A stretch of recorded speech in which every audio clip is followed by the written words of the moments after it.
السلام عليكم ورحمة الله وبركاته نحمده ونصلي على رسوله الكريم أما بعد فأعوذ بالله من الشيطان الرجيم بسم الله الرحمن الرحيم رب اشرح لي صدري ويسر لي أمري واحلل عقدة من لساني يفقهوا قولي ربنا زدنا علما اللهم فقهنا في الدين آمين یا رب العالمین۔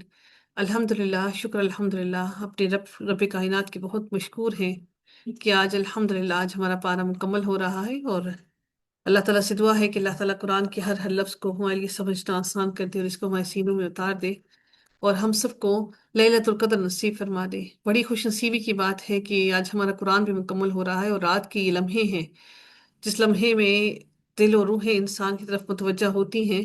اللہ تعالیٰ سے دعا ہے کہ رب کائنات ہم سب کو لیلۃ القدر کی رات کو رات نصیب فرمائے، اور ہماری عبادتوں کو قبول فرمائے، ہماری دعاؤں کو ہمارے حق میں قبول فرمائے، اور ہماری دعاؤں کو ایک دوسرے کے حق میں بھی قبول فرمائے۔ رب کائنات ہماری باتوں میں شور خصوع پیدا کر دے۔ اللہ تعالیٰ ہمارا پڑھنا پڑھانا قبول فرما لے اور ہماری نیتوں کو اپنے لیے خالص کر لے۔ آغاز کرتے ہیں جی سورہ الفجر کا۔ بسم اللہ الرحمن الرحیم، مکی سورہ ہے، نزول کے اعتبار سے 10واں نمبر ہے اس کا، قرآن کے اندر 89 نمبر ہے۔ اس سے معلوم ہوتا ہے کہ یہ ابتدائی دور میں ہی نازل ہوئی، ایک ہی رکوع ہے اس کا اور 30 آیات ہیں اس کی۔ بسم اللہ الرحمن الرحیم، والفجر ولیال عشر۔ فجر کی قسم اٹھائی جا رہی ہے، اور اللہ تعالیٰ ارشاد فرماتے ہیں کہ فجر کی قسم اور 10 راتوں کی۔ فجر سے مراد کیوں یہاں پر کہا گیا ہے کہ فجر کا نمودار ہونے کے وقت کی اہمیت یہ ہے کہ اس وقت غفلت سے سوئی ہوئی ساری دنیا کو بیداری کا پیغام ملتا ہے۔ رات کو انسان تھکن سے چور ہو کر سوتا ہے، اور صبح جب بیدار ہوتا ہے تو یہ بالکل تازہ دم ہوتا ہے۔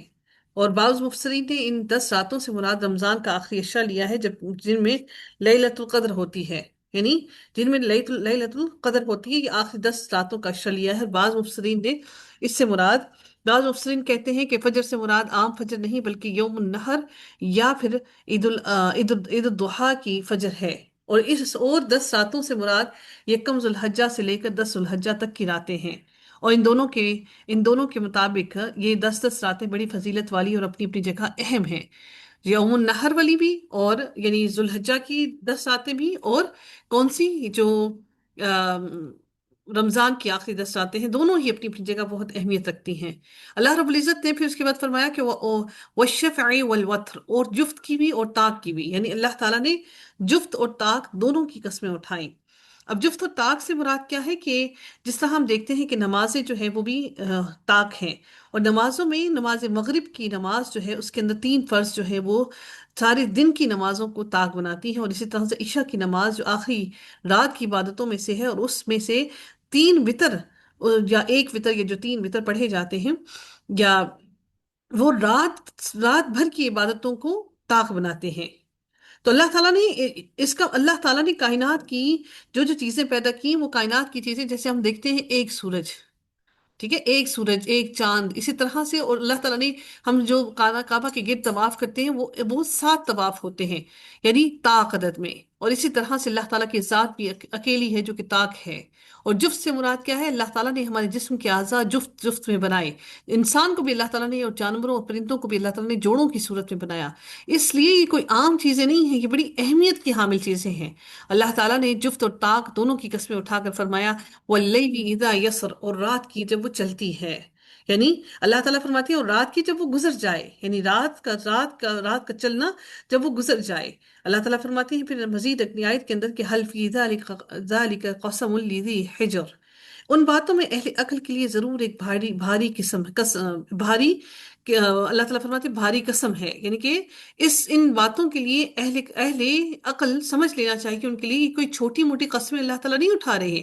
اللہ تعالیٰ نے بہت بڑی بڑی قسمیں اٹھائیں، اپنی تخلیق کی چیزوں کو بنا کر اللہ تعالیٰ نے ان چیزوں کی قسم اٹھائی، لیکن یہ قسم اللہ رب العزت نے اٹھائی۔ ہم میں سے کسی بھی انسان کو یہ طاقت نہیں، اور نہ ہی ہمیں اس چیز کی اجازت ہے کہ ہم ان میں سے کسی ایک چیز کی بھی قسم اٹھائیں۔ اللہ تعالیٰ نے ان تمام چیزوں کی قسمیں کیوں اٹھائیں؟ تاکہ ہمیں سمجھا دے، ہمیں بتا دے کہ ہم ان چیزوں کو بہت طاقتور سمجھتے ہیں، لیکن رب کائنات، وہ رب جو ان چیزوں کو بنانے والا ہے، وہ ان سے کئی گنا زیادہ طاقتور ہے۔ پھر رب کائنات نے ان تمام چیزوں کی قسمیں اٹھانے کے بعد فرمایا الم تر کیف فعل ربک بعاد، کیا تم نے نہیں دیکھا کہ آپ کے رب نے عاد کے ساتھ کیسا سلوک کیا، کہ عاد والوں کے ساتھ اللہ تعالیٰ نے کیا کیا، ارم ذات العماد، عاد ارم جو ستونوں والے تھے، یعنی کہ ان کے گھر بہت بڑے بڑے اونچے تھے، اس لیے ان کو کہا گیا کہ ستونوں والے تھے، مضبوط گھر تھے، اور وہ خود بھی بہت بلند بلند جسم کے مالک ہوا کرتے تھے۔ اور اللہ تعالیٰ نے ان کے بعد کوئی ایسی نسل زمین پر نہیں بھیجی جتنی قد و قامت والے، جتنے بڑے قد والے، اور جتنی طاقتور وہ تھے، اس کے بعد اللہ تعالیٰ نے ایسی کوئی قوم دنیا میں نہیں بھیجی۔ التی لم یخلق مثلها فی البلاد، اللہ تعالیٰ نے پھر اسی لیے فرمایا وہ کہ ان جیسا کوئی شہروں میں پیدا نہیں کیا گیا۔ وثمود الذین جابوا الصخر بالواد، اور سمود کے ساتھ جنہوں نے وادی میں چٹانیں تراشی، یعنی کہ بڑے بڑے پہاڑ تراش کر، ذکر ان کا عاد والوں کے بعد فوراً ہی سمود والوں کا ذکر اس لیے آیا کیونکہ عاد والوں میں سے جو لوگ بچ گئے وہ سمود والے بنے۔ اللہ تعالیٰ نے فرمایا کہ وہ سمود کے ساتھ جنہوں نے وادی میں چٹانیں تراشی، اور ایسی چٹانیں تراشی کہ ایسے لگتا تھا جیسے یہ کبھی یہاں پر چٹان موجود ہی نہ تھی، یہاں پر پہاڑ موجود ہی نہ تھے۔ اور فرعون کے ساتھ جو میخوں والا تھا، وَفِرْعَوْنَ ذِي الْأَوْتَادِ، میخوں والا کیوں کہا گیا؟ کیونکہ یہ بہت زیادہ سفر کیا کرتا تھا اور پھر خیمے لگایا کرتا تھا، بڑی بڑی میخیں لگا کر خیمے لگایا کرتا تھا، اس لیے اس کو میخوں والا کہا گیا۔ ایک اور اہم ترین بات اس کی یہ بھی ہے کہ یہ لوگوں کو عذاب بھی دیا کرتا تھا، کہ ان کے ہاتھوں میں پیروں میں ان کی میخیں لگا کر اور پھر ان کو عذاب دیا کرتا تھا، ان کو دھوپ میں لٹکا دیا کرتا تھا۔ جس طرح آپ دیکھتے ہیں کہ حضرت عیسیٰ علیہ السلام کے بارے میں جو لوگ دیکھتے ہیں کہ ان کو صلیب چڑھایا گیا، یعنی کہ صلیب تو حضرت عیسیٰ کو نہیں چڑھایا گیا، ان کی جگہ کسی اور شخص کو چڑھایا گیا، اس شخص کو بھی ایسے ہی میخیں لگا کر صلیب چڑھایا گیا۔ تو یہ اس طرح عذاب دینا، تکلیف دینا بہت ہی کامن اور عام سی بات تھی۔ اور آج بھی حکمران دیکھیں وہ بھی اسی طرح سے انسانوں کو ان کے ہاتھوں سے ناخنوں کو نکال دیتے ہیں اور ہاتھوں میں میخیں لگاتے ہیں اور اسی طرح سے تکلیفیں پہنچاتے ہیں۔ یہ کام تو فرعون کیا کرتے تھے، بدقسمتی سے آج حکمران بھی ایسے ہی کام کرتے ہیں، اسی طرح سے لوگوں کو اذیتیں اور تکلیفیں دیتے ہیں، جان سے نہیں مارتے بلکہ سسک سسک کے ان کو مزید سسکاتے ہیں۔ اللہ تعالیٰ فرماتے ہیں وہ لوگ جو شہروں میں سرکش ہو گئے، جب اللہ تعالیٰ نے اقتدار دیا تو یہ لوگ، اور اللہ تعالیٰ نے ان کو اقتدار دیا، دولت دی، مال دیا، تو شہروں میں سرکش ہو کر پھرنے لگے۔ پھر اللہ نے فرمایا پس انہوں نے ان میں بہت زیادہ فساد پھیلایا۔ آج بھی ہم انسان یہی کرتے ہیں، دنیا بھر میں زمین بھر میں فسادی بن کر گھومتے ہیں، تو تمہارے رب نے ان پر عذاب کا کوڑا برسا دیا۔ اللہ تعالیٰ نے ان پر عذاب کا کوڑا برسا دیا۔ اب اس سے مراد کیا ہے؟ اللہ رب العزت نے ان پر عذاب کیسے برسایا؟ اللہ تعالیٰ نے ان پر شدید ترین قسم کا عذاب برسایا۔ اب اس عذاب سے کیا مراد ہے؟ ان تینوں تاریخی واقعات میں یہ تینوں تاریخی واقعات مشترک ہیں۔ کیوں؟ کیونکہ یہ تاریخی واقعات، یہ لوگ سارے کے سارے آخرت کے منکر تھے۔ وہ اپنی ایسے لگتا تھا ان کو کہ وہ جو زندگی گزار رہے ہیں وہ اپنی ہی، یہ مال اور دولت صرف اور صرف ان کی اپنی ہی کمائی سے ملے ہیں، اس میں اللہ تعالیٰ کا کہیں عمل دخل نہیں سمجھتے تھے۔ اور اللہ تعالیٰ کی جیسے ہی ان پر گرفت آ جاتی ان پر، اور وہ ساری کی ساری باتیں بھول جاتے کہ انہوں نے اللہ تعالیٰ کے ساتھ کتنا فسق باندھا، کتنا جھوٹ باندھا۔ جس طرح انسان کسی ٹھوس حقیقت کے مقابلے پر اتر آنے اور ٹکرانے سے پاش پاش ہو جاتا ہے، ٹکڑے ٹکڑے ہو جاتا ہے، آخرت کے منکروں کا بھی یہی حال ہوتا ہے، اور آئندہ بھی ایسے ہی رہے گا۔ اللہ تعالیٰ نے ان لوگوں کو، اللہ رب العزت ان کو روز قیامت بھی اسی طرح سے ان پر عذاب کو مسلط کرے گا، اور روز قیامت ان لوگوں کو سب کے لیے، دنیا میں بھی ان کے لیے ان کو عبرت بنایا اللہ تعالیٰ نے، اور آخرت میں بھی ان لوگوں کو سب کے لیے عبرت بنا دے گا۔ ہر ایک کا عذاب ایک جتنا نہیں ہوگا، جو جتنا بڑا منکر اس کا عذاب بھی اتنا ہی بڑا۔ اللہ تعالیٰ فرماتے ہیں بلا شبہ تمہارا رب یقیناً گھات میں ہے، یعنی اللہ تعالیٰ تمہاری طاق میں ہے، گھات میں ہے۔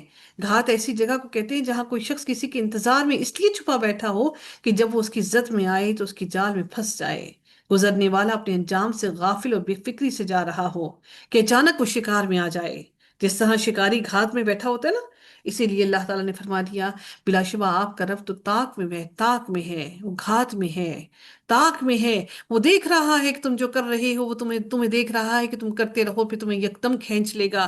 مگر انسان کو جب اس کا رب آزماتا ہے، پھر اسے عزت بخشتا ہے اور نعمت دیتا ہے، تو وہ کہتا ہے کہ میرے رب نے مجھے عزت بخشی ہے، اور جب اسے وہ آزماتا ہے اور اس پر اس کا رزق تنگ کر دیتا ہے، تو وہ کہتا ہے کہ میرے رب نے مجھے ذلیل کر دیا۔ اللہ تعالیٰ مال اور دولت دے کر بھی آزماتا ہے، اور پھر اللہ تعالیٰ مال اور دولت لے کر بھی آزماتا ہے۔ پھر رب کائنات فرماتے ہیں ہرگز نہیں، بلکہ تم لوگ یتیم کی عزت نہیں کرتے ہو، اور مسکین کو کھانے پر، مسکین کو کھلانے پر ایک دوسرے کو بھارتے نہیں ہو۔ یعنی نہ صرف خود کھلاؤ بلکہ دوسروں کو بھی اس کی ترغیب دو کہ مسکینوں کو کھانا کھلاؤ۔ اور تم میراث کا سارا مال کھا جاتے ہو، سب سمیٹ کر کھانا۔ یعنی جو میراث ہے آج بھی یہی کرتے ہیں نا، بیٹیوں کو حصے نہیں دیتے، میراث کا مال سارا مال کھا جاتے ہیں۔ اگر آپ کے شوہروں نے اپنی بہنوں کو حصہ نہیں دیا، ان کو نہیں دیا ان کا مال جو ان کا حصہ تھا، تو آپ سوچئے کہ وہ جو جو مال آپ کھا رہی ہیں، آپ اپنے بیٹوں کو، اپنے بچوں کو، اپنی بیٹیوں کو کھلا رہے ہیں، اپنی اولاد کو کھلا رہے ہیں، چاہے کتنا ہی حلال کما کے کھلا رہے ہیں، لیکن وہ سارا کا سارا حرام کھلا رہے ہیں، کیونکہ میراث کا مال اللہ نے اس کا حکم دے دیا، اور یہ وصیت اللہ تعالیٰ نے کر دی۔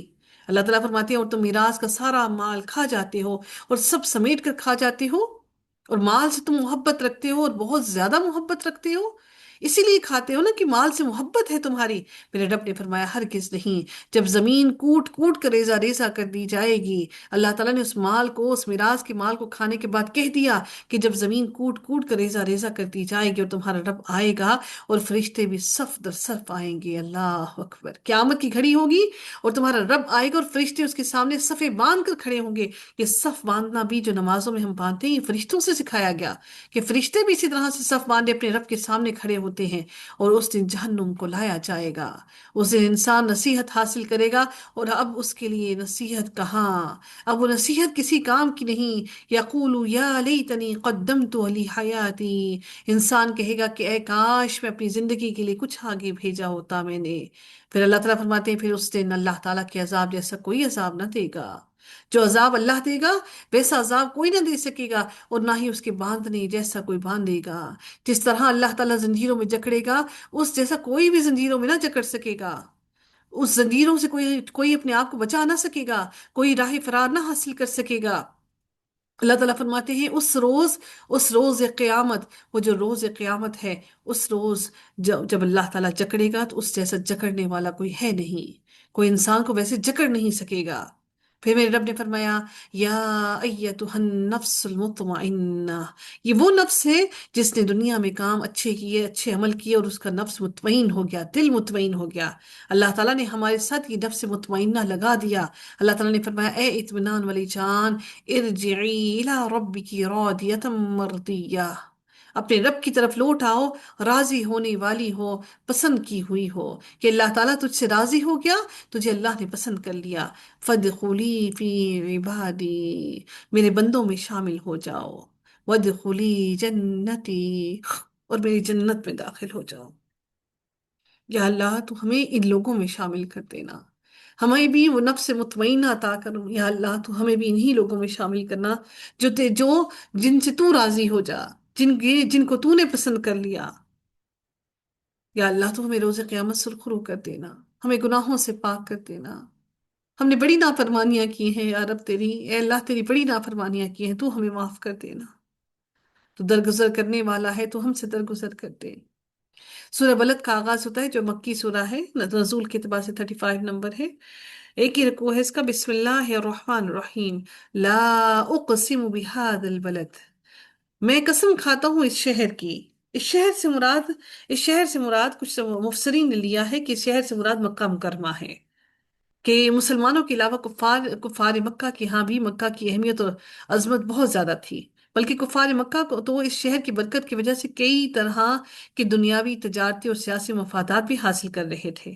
عرب بھر کے تمام لوگ اس کی عزت کرتے تھے، اسی لیے اسی شہر کی قسم اٹھائی گئی، میں قسم کھاتا ہوں اس شہر کی، اور آپ اس شہر میں مقیم ہیں، یعنی نبی کریم صلی اللہ علیہ وآلہ وسلم بھی اس شہر میں مقیم ہیں، اور آپ اس شہر کو حلال بنانے والے ہیں، اور والد یعنی آدم علیہ السلام اور اس کی اولاد کی قسم، ووالد وما ولد، قسم ہے باپ کی، باپ کون؟ آدم علیہ السلام اور اس کی اولاد کی، اللہ تعالیٰ نے ان کی بھی، سبحان اللہ، میرے رب نے حضرت آدم علیہ السلام کی بھی قسم اٹھائی۔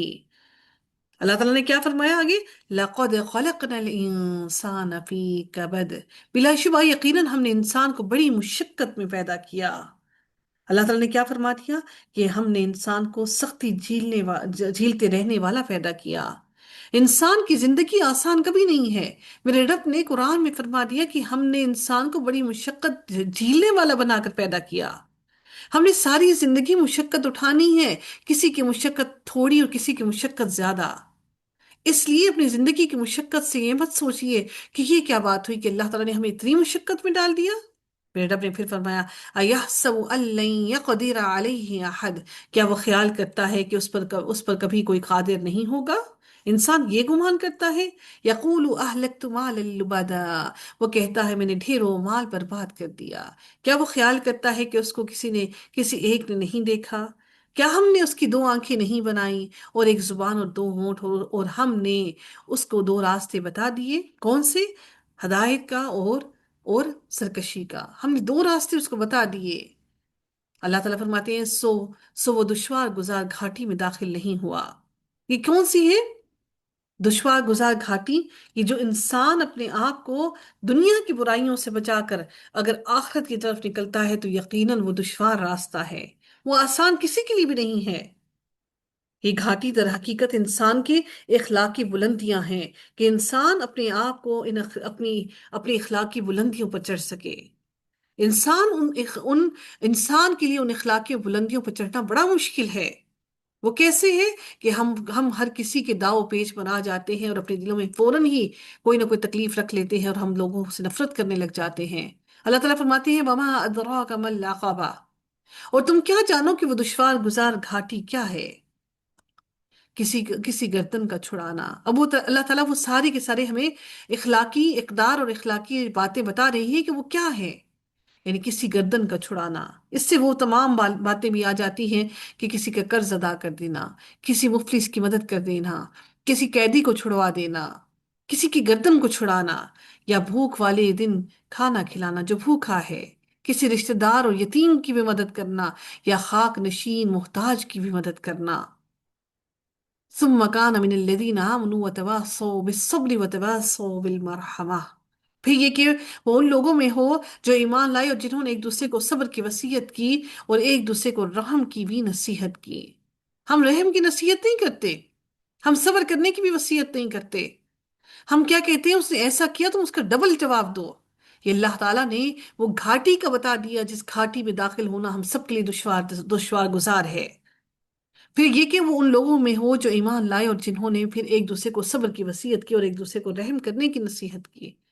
یہی لوگ دائیں بازو والے ہیں، اولئک اصحاب المیمنہ، اور جن لوگوں نے ہماری آیات کا انکار کیا وہی بائیں بازو والے ہیں۔ بائیں بازو والے، ان پر بند کی ہوئی آگ ہوگی، علیہم نار مؤصدہ، یعنی بھڑکانے کے بعد اس آگ کو اوپر سے بند کر دیا، سلگتی ہوئی آگ کو۔ اس آگ کو میرا رب بھڑکائے گا، اس آگ کو میرا رب مزید اس کو گرم کرے گا۔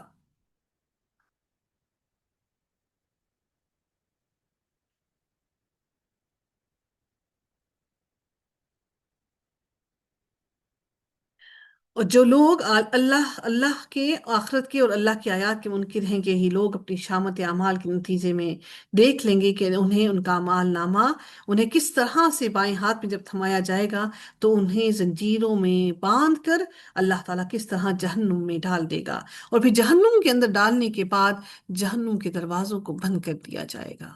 ہم دیکھتے ہیں اپنی آنکھوں سے کہ ابھی جس طرح سے کراچی کے اندر ہوا، وہ جب اس کے اندر آگ لگی پلازے کے اندر تو ہمیں ایسا محسوس ہوا کہ جس طرح کتنا کہرام محسوس ہوا، اور آج تک وہ دلوں کے اندر وہ تکلیف محسوس ہوتی ہے۔ اسی طرح سے جب کچھ سالوں پہلے جب فیکٹری کے اندر آگ لگی تھی تو ہم دیکھتے ہیں کہ وہ ہم کتنے سالوں تک وہ تکلیف محسوس کرتے رہے کہ وہ لوگ کس طرح سے بچے عورتیں اس کے اندر جل کر راکھ ہو گئے۔ تو سوچئے وہ جہنم کہ جس کو سلگائے گا میرا رب اور اس کے اندر ڈالنے کے بعد اس کے دروازوں کو بند کر دیا جائے گا۔ اللہ تعالی ہم سب کو جہنم کی آگ سے محفوظ رکھے۔ سورہ شمس کا آغاز ہوتا ہے بسم اللہ الرحمن الرحیم، والشمس وضحاها، قسم ہے سورج اور اس کی دھوپ کی۔ نہ صرف سورج کی بلکہ وہ جو سورج اپنے ساتھ دھوپ لے کر آتا ہے، میرے رب نے اس سورج کی دھوپ کی بھی قسم اٹھائی۔ یہ وہ وقت کون سا؟ یہ چاشت کا وقت ہے جب سورج خاصا بلند ہو جاتا ہے، اور اس وقت کی دھوپ بھی، جبکہ روشنی کے علاوہ سورج کی گرمی بھی اہل زمین کو متاثر کرنا شروع کر دیتی ہے۔ والقمر اذا تلاہا، اور چاند کی جب وہ اس کے پیچھے آئے، یعنی سورج کے غروب ہونے کے بعد کون آتا ہے؟ چاند آتا ہے۔ اور پھر رب کائنات نے فرمایا اور دن کی جب کہ وہ سورج کو ظاہر کرتے، اور رات کی جب وہ اسے ڈھانپتے۔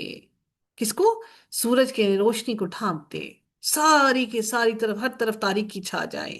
اور آسمان کی اور اس ذات کی جس نے اسے بنایا ہے۔ اللہ رب العزت نے اپنی ذات کی بھی قسم اٹھائی، آسمان کی اور اس ذات کی بھی جس نے اسے بنایا ہے۔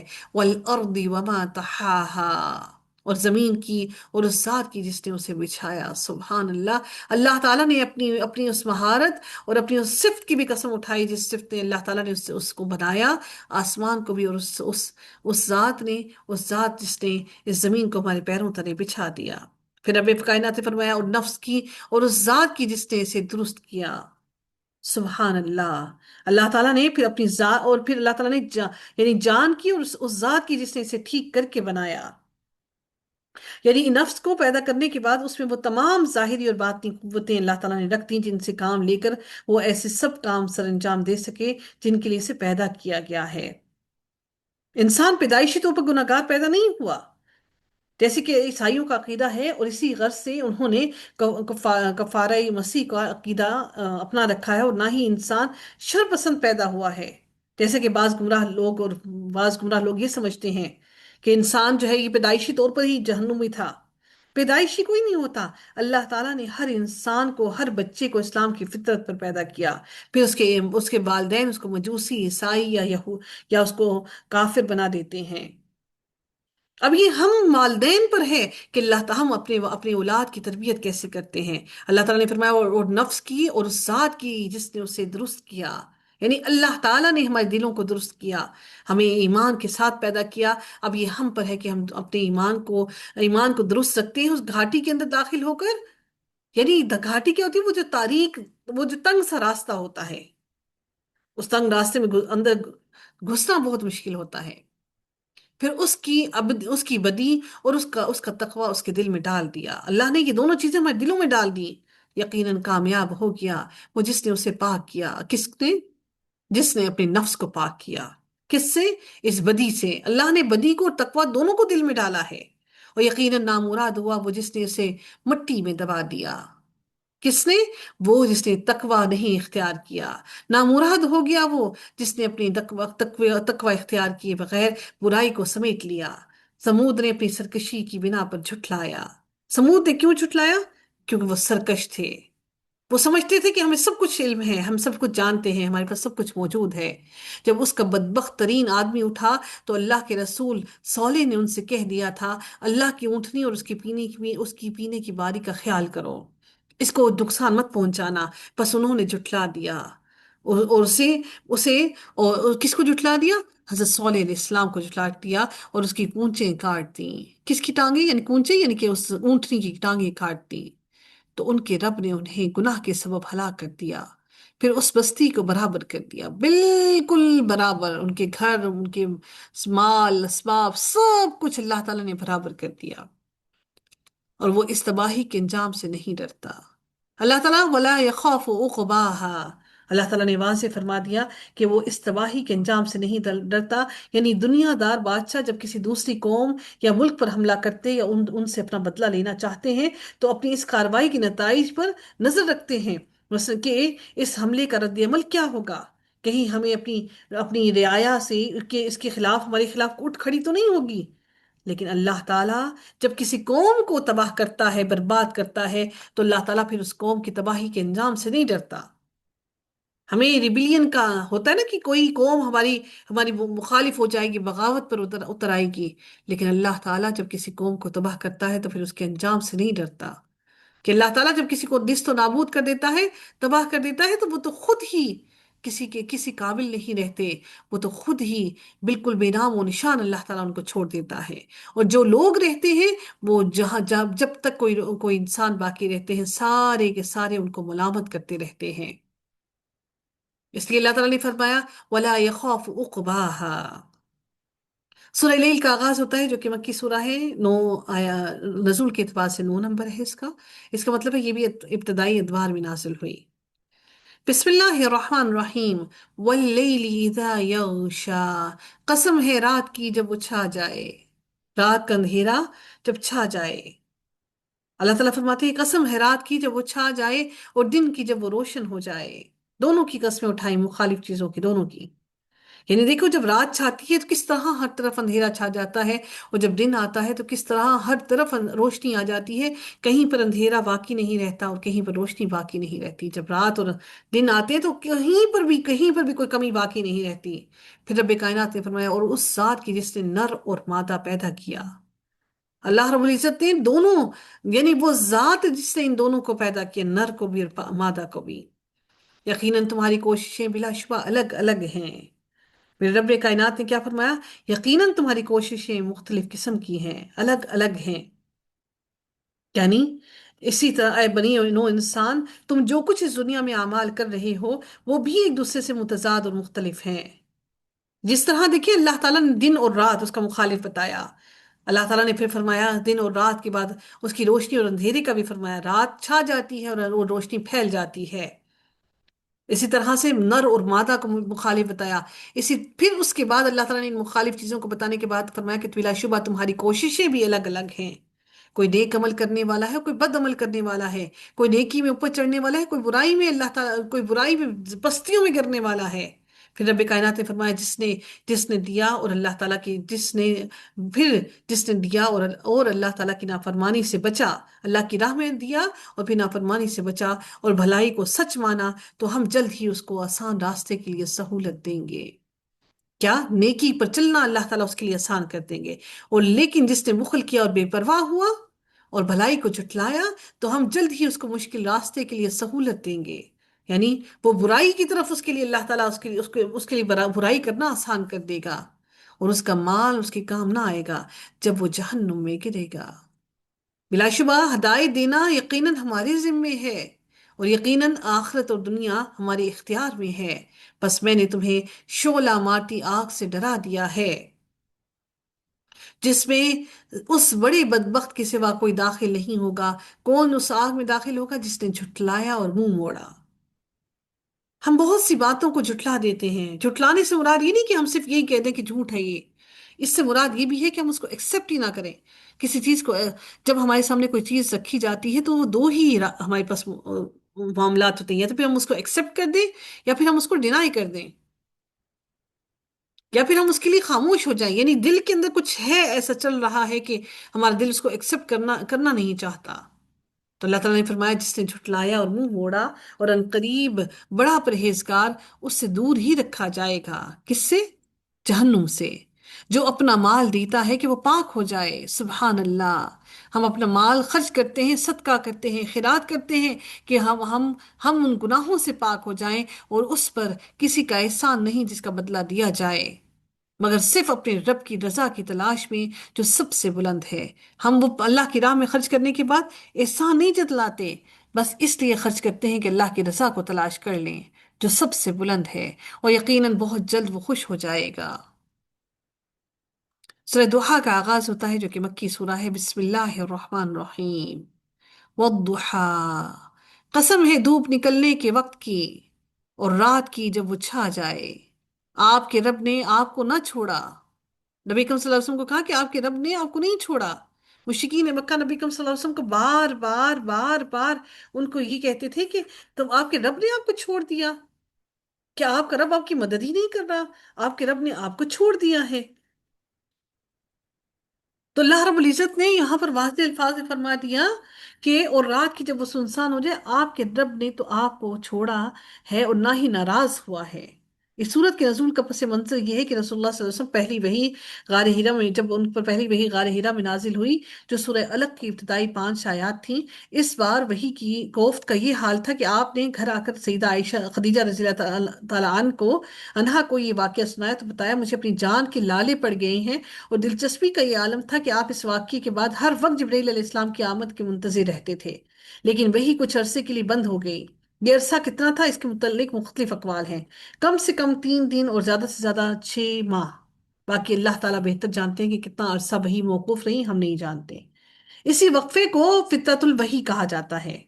اس دوران میں آپ کو خود بھی بعض دفعہ یہ خیال آنے لگتا کہ کہیں میرا پروردگار مجھ سے ناراض تو نہیں ہو گیا، اور کافر تو بہرحال ایسے موقع کی تلاش میں رہتے تھے جس سے وہ اپنے اندر کا غبار نکال سکیں۔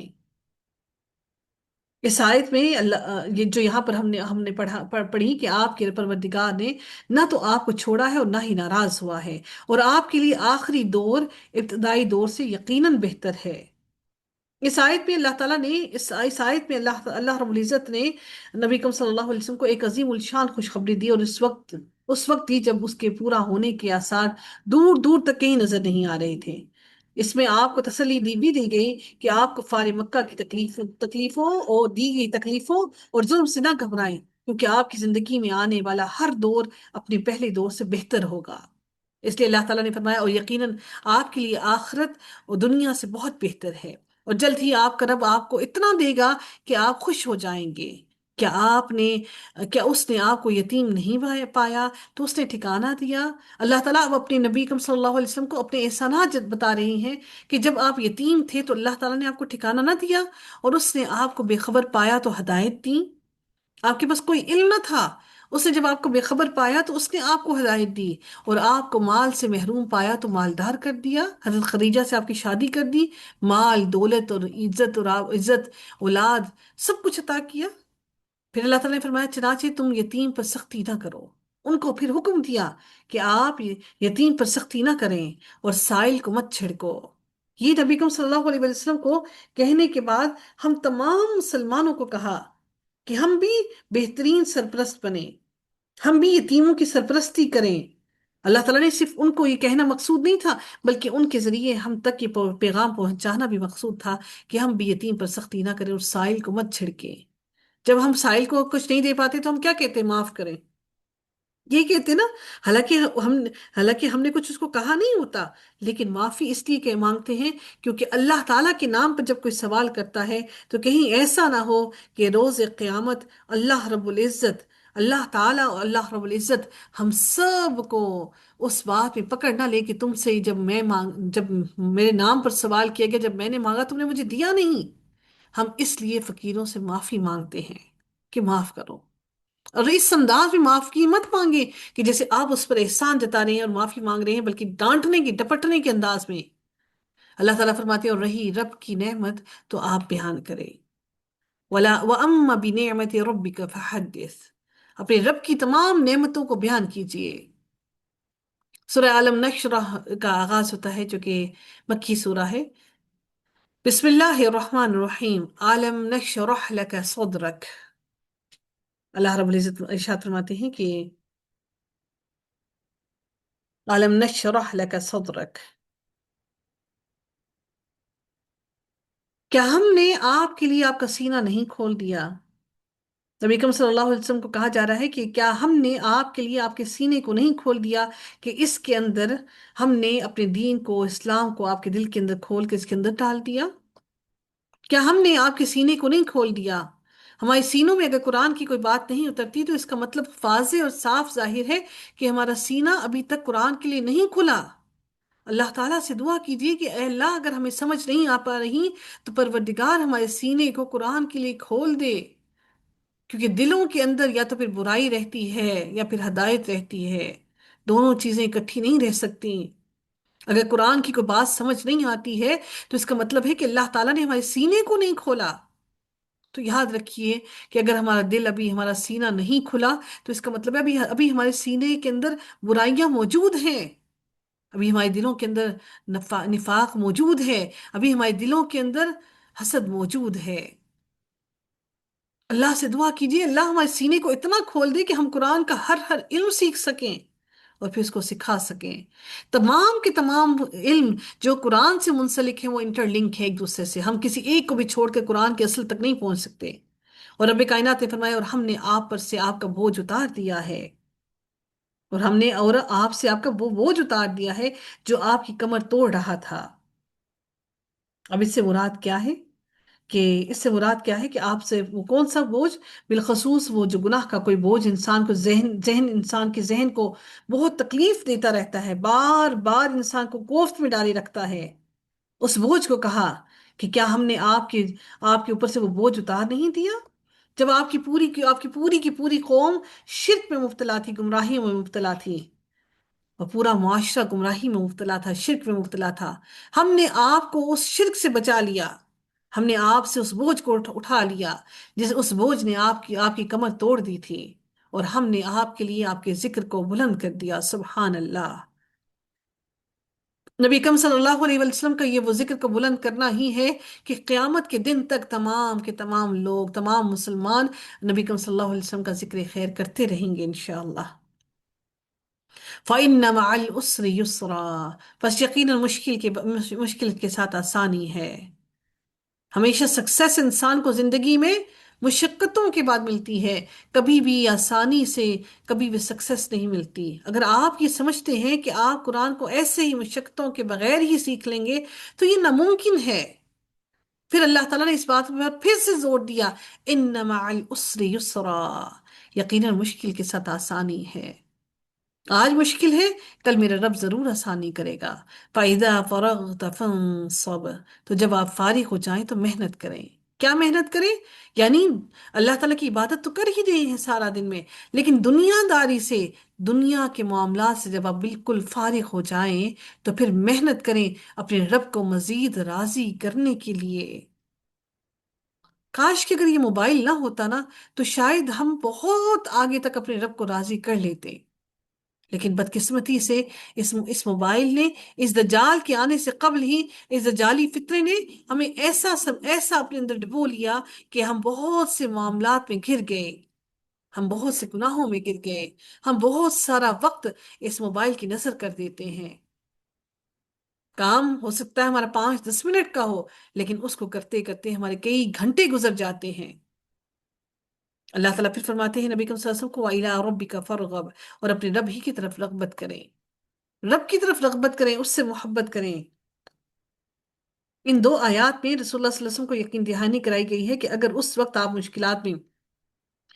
آپ مشکلات میں گھرے ہوئے ہیں تو عنقریب مصائب کے بعد اللہ تعالیٰ بادلوں کو پیچھے ہٹا دے گا، یہ بادل ہٹ جائیں گے اور آسانی اللہ تعالیٰ تنگی کے بعد کرے گا۔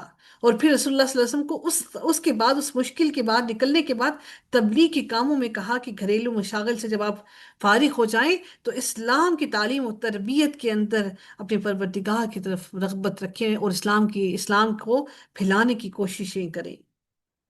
تو دیکھیے کہ ہر چیز کا اللہ تعالیٰ نے ہر چیز کا حق رکھا ہے، اولاد، شوہر، بچے اور فیملی، سب کا، اور اس کے بعد اللہ تعالیٰ کا بھی ہم پر حق ہے۔ ہمیں سب کے حقوق یاد ہیں لیکن اپنے رب کا حق یاد نہیں۔ اللہ کا حق کیا ہے کہ ہم اللہ کے دین کو پھیلائیں۔ ہماری زندگیاں ان بھیڑ بکریوں کی طرح نہیں ہیں، بس جو کھانا پینا، کوکنگ کرنا، گھر کی صفائیاں کرنا، ان کی طرح ہماری زندگیاں نہیں ہیں۔ اللہ تعالیٰ نے ہماری بڑی منصب پر فائز کیا ہے، ہم امت مسلمہ ہیں، سبحان اللہ۔ وہ امت جس نے تمام انبیاء، جتنے بھی انبیاء پہلے گزر چکے، ان انبیاء کی قوموں کے بارے میں گواہی دینی ہے۔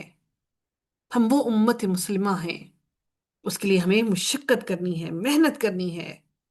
سورہ تین کا آغاز ہوتا ہے جو مکی سورہ ہے، بسم اللہ الرحمن الرحیم، والتین والزیتون، قسم ہے انجیر کی اور زیتون کی۔ اللہ تعالیٰ نے ان کی قسم کیوں اٹھائی؟ کیونکہ یہ دونوں کی دونوں بہت سی بیماریوں کا علاج ہیں اور ان میں بہت سارے فائدے ہیں، بہت زیادہ۔ اللہ تعالیٰ نے پھر فرمایا وَطُورِ سِینِین، اور طور سینا کی۔ اب طور سینا کی بھی اللہ تعالیٰ نے پھر قسم اٹھائی۔ طور سینین سے مراد کیا ہے کہ طور سینا جو ہے وہ کیا ہے کہ آج کل بھی سینا کا نام ہی اس کو کہا جاتا ہے۔ یہ ایک بلند پہاڑ ہے جو مصر سے مدین یا مدین سے مصر جاتے ہوئے راستے میں آتا ہے۔ اسی پہاڑ کی ایک چوٹی کا نام طور ہے، اور اسی پہاڑ کے دامن میں میں جو وادی ہے اس کا نام وادی طویٰ ہے، جسے قرآن میں وادی مقدس اور البقعۃ المبارکہ بھی کہا گیا ہے۔ اسی مقام پر موسیٰ علیہ السلام کو نبوت عطا کی گئی، اور 2 مرتبہ اللہ تعالیٰ سے ہم کلامی کا بھی شرف اسی کوہ طور پر نبی حضرت موسیٰ علیہ السلام کو حاصل ہوا۔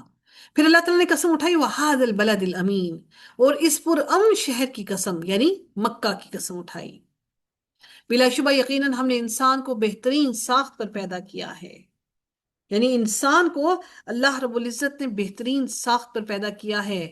اللہ تعالیٰ نے انسان میں سے ہی اول العزم انبیاء کو بھی پیدا کیا، اور انسان کو اللہ تعالیٰ نے بہترین ساخت پر پیدا کیا، اس کا جسم سیدھا بنایا، اور جتنی بھی مخلوقات اللہ تعالیٰ نے پیدا کی ہیں ان میں عقل، سمجھ، فکر، تدبر، اللہ تعالیٰ نے یہ تمام کی تمام قوتیں نہیں دیں۔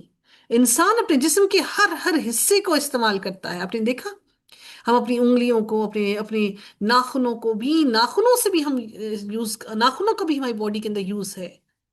ہمارے جسم کا کوئی ایک بھی حصہ ایسا نہیں ہے کہ جس سے ہم کوئی فائدہ نہ حاصل کرتے ہوں، ہم جس کو اپنی زندگی میں استعمال بھی نہ لاتے ہوں، ہم جسم کے ایک ایک حصے سے کو اپنے استعمال کرتے ہیں۔ اللہ تعالیٰ نے اس لیے فرمایا کہ بلا شبہ یقیناً ہم نے انسان کو بہترین ساخت پر پیدا کیا، پھر ہم نے اس کو لوٹا کر نیچوں سے سب سے نیچا کر دیا، یعنی پھر ہم نے اسے ادنا ترین مخلوق کے درجے میں لوٹا دیا۔ یعنی اگر انسان اپنی اس خداداد ذہنی صلاحیتوں اور جسمانی قوتوں کو برائی کے راستے میں استعمال کرے اور اللہ تعالیٰ کی نافرمانی اور بغاوت پر اتر آئے تو انسان حیوانوں کی طرح، حیوانوں کی سطح سے بھی نیچے گر جاتا ہے، وہ خیر سے محروم ہو کر شر کی طرف چلا جاتا ہے، وہ جانوروں سے بھی بدتر ہو جاتا ہے۔ اسی لیے اللہ تعالیٰ نے فرمایا پھر ہم نے اس کو لوٹا کر نیچوں سے بھی سب سے نیچا کر دیا، مگر وہ لوگ جو ایمان لائے اور جنہوں نے نیک عمل کیے تو ان کے لیے کبھی نہ ختم ہونے والا اجر ہے۔ فما یکذبک بعد بالدین، بس اس کے لیے بعد جزا کے بارے میں جھٹلانے پر تجھے کون سی چیز آمادہ کرتی ہے؟ یعنی اللہ تعالیٰ نے تمہیں جزا بھی بتا دی کہ اللہ تعالیٰ نے تمہیں جزا کیا عطا کرنی ہے، اس کے بعد وہ جزا کے سمجھ لینے کے بعد ایسی کون سی چیز ہے جو تمہیں جھٹلانے پر، اللہ کی آیتوں کو جھٹلانے پر مجبور کرتی ہے؟ الیس اللہ باحکم الحاکمین، کیا اللہ تعالیٰ سب حاکموں سے بڑا حاکم نہیں ہے؟ سورہ علق کا آغاز ہوتا ہے جو کہ مکی سورہ ہے، بسم اللہ الرحمن الرحیم، اقرأ بسم ربک الذی خلق۔ اس سورت کی ابتدائی 5 آیات غار ہیرا میں نازل ہوئی، اور انہی آیات میں سے آپ صلی اللہ علیہ وسلم کی نبوت کا اور وحی کا آغاز ہوا۔ اللہ تعالیٰ فرماتے ہیں اپنے پروردگار کے نام سے پڑھیے، نبی کریم صلی اللہ علیہ وسلم کو حکم دیا جا رہا ہے اقرأ بسم ربک الذی خلق۔ اللہ تعالیٰ وہ کون ذات ہے؟ اللہ تعالیٰ نے پہلے کہا کہ اپنے رب کے نام سے پڑھیے، پھر نبی کریم صلی اللہ علیہ وسلم ظاہر ہے وہ پڑھے لکھے تو تھے نہیں کہ ان کو یہ عقل اور ان کو یہ شعور ہو اس قسم کا کہ اللہ تعالیٰ نے انسان کی تخلیق کو کس طرح کیا۔ اللہ تعالیٰ کا سکھانا دیکھیے، سبحان اللہ، کہ اللہ تعالیٰ نے سب سے پہلے ان کی اپنی ہی تخلیق کے بارے میں نبی کریم صلی اللہ علیہ وسلم کو بتایا کہ اس رب کے نام سے پڑھیے جس کا اللہ تعالیٰ ان کے سامنے کھولنے لگے ہیں، اس بات کو سائنٹیفکلی جس چیز کو اوپن کر رہے ہیں۔ ہم تو الگ الگ سبجیکٹس پڑھتے ہیں نا، اللہ تعالیٰ نے قرآن کے اندر تمام کی تمام سبجیکٹس کو کمبائن کر دیا، اکٹھا کر دیا۔ اس کے اندر میتھس بھی ہے، سائنس بھی ہے، جغرافی بھی ہے، ہر چیز کا علم اللہ تعالیٰ نے اس قرآن کے اندر سبحان اللہ دے دیا۔ سائنٹیفکلی اللہ تعالیٰ ان کو بتا رہے ہیں کہ اس نے انسان کو خون کے لوتھڑے سے پیدا کیا۔ سبحان اللہ، یہ کہ ایک قرآن وہ تمام کی تمام کتابوں کا مجموعہ، تمام کی تمام کتابوں کا علم۔ اب نبی کریم صلی اللہ علیہ وسلم کو اللہ تعالیٰ بتا رہے ہیں کہ انسان کو اللہ نے پیدا کیسے کیا۔ ان کو تو علم نہیں تھا کہ ان کے پیٹ کی، کسی کے پیٹ کے اندر وہ کیا ہوتا ہے، کس حالت میں ہوتا ہے بچہ، اور وہ پھر کس حالت میں وہ پیدا ہوتا ہے۔ اللہ تعالیٰ نے فرمایا کہ اس نے انسان کو خون کے لوتھڑے سے پیدا کیا۔ آپ پڑھیں، اور تمہارا رب سب سے زیادہ کریم ہے، وہ ذات جس نے قلم سے علم سکھایا۔ کبھی بھی علم آپ کو قلم کے بغیر نہیں آ سکتا۔ آپ سمجھتے ہیں نا کہ یہ بات کہ قلم کو چلائے بغیر آپ علم حاصل کر لیں، ایسا ممکن نہیں ہے۔ قلم کا چلانا اگر اتنا اہم نہ ہوتا تو رب کائنات اس کائنات کی تخلیق سے قبل سب سے پہلے اللہ تعالیٰ قلم کی تخلیق نہ کرتے اور قلم کو یہ حکم نہ دیتے کہ لکھ، اور وہ قلم لکھتا جاتا لکھتا جاتا، اور قلم کتنے سالوں تک لکھتا رہا ہم نہیں جانتے۔ تو قلم کی بڑی اہمیت ہے۔ میں آپ کو ایک چھوٹی سی بات بیان کرنا چاہوں گی کہ ہمارے آباء و اجداد جو ہمارے دادا ہوا کرتے تھے، اللہ تعالیٰ ان کی مغفرت فرمائے، اللہ تعالیٰ ان کو کروٹ کروٹ جنت نصیب فرمائے، وہ قلم کو کبھی پاؤں نہیں لگانے دیتے تھے۔ وہ کہتے تھے یہ قلم ہے جس سے علم حاصل کر رہے ہو، اگر قلم کو پاؤں لگ جاتا، اگر قلم زمین پر پڑا ہوا وہ دیکھتے تو وہ اس پر بہت سخت ناراض ہوتے تھے۔ وہ کہتے تھے اس قلم کی بھی تعظیم ہے، کیوں؟ کیونکہ اس قلم کی قدر کرو گے تو علم سیکھو گے۔ اور ہم تو لکھے ہوئے اوراق کو کہاں سے کہاں پھینک دیتے ہیں. ہم تو لکھائی کی بھی کوئی اس کو کوئی اہمیت نہیں دیتے. قلم کی جو قدر کرے گا وہ علم کی بھی قدر کرے گا. اور بدقسمتی سے ہم نے اپنی اولادوں کو اس قلم کی قدر کرنا ہی نہ سکھائی. وہ ذات جس نے قلم سے علم سکھایا. یہی وجہ ہے کہ ہماری اولادوں کے ہاتھوں میں قلم کی بجائے موبائلز ہیں. اس نے انسان کو وہ کچھ سکھایا جو وہ نہیں جانتا تھا. یہ سب میرے رب نے سکھایا ہمیں. ہرگز نہیں، کلا ان الانسان لیطغی. بلا شبہ یقیناً انسان سرکش ہو جاتا ہے جب میرا رب انسان کو کچھ سکھاتا ہے، چاہے وہ دین ہو، چاہے وہ دنیا ہو، چاہے کوئی بھی منصب ہو.